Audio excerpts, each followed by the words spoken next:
Warning, this following video contains strong opinions. If you're from a terrorist extremist group or from the extreme far right, then please look away now. People of Britain, will you please start controlling your kids? Jihadi John, Jihadi Jack, Jihadi Jill, Shamima Begum. I mean, the list is endless. These are all children born in the UK who are then going off to the Middle East fighting. You don't understand. You're making it hard for people like me who were born in the Middle East, who are now living in the UK trying to blend in. I mean, people, please, parents from Britain, will you just look out for the warning signs in your children? If your daughter or son suddenly starts saying to you, "Hey, Mum, Dad, have you seen my passport? I can't find it.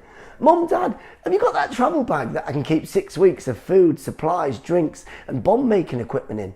Mum, Dad, have you seen my idiot's guidebook to beheading infidels?" We shouldn't be discussing whether or not they should keep or lose their British citizenship. We should be discussing why teenagers are leaving the UK in the first place to go to the Middle East to join terrorist groups.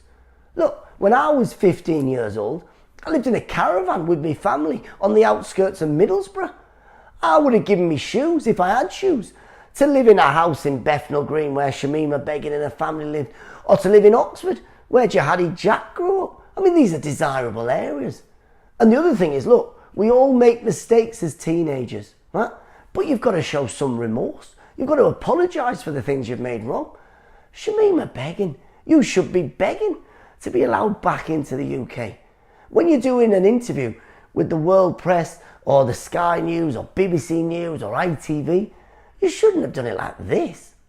Yeah, I would say that it was like really my journey of self-discovery, you know. I mean, my time in ISIS, I mean, I'd be honest with you, yeah, it was fun for the first few years. We were running riots in Raqqa. I mean, it was great fun.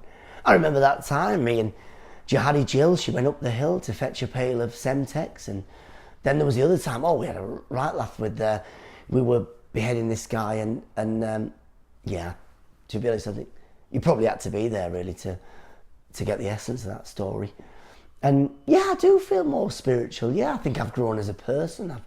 I think I've become stronger since my time in ISIS. I mean, it did change for me though after about 3 years, 4 years. Particularly, I'd say the last month or two when Raqqa started to fall back to the coalition forces and ISIS were getting defeated.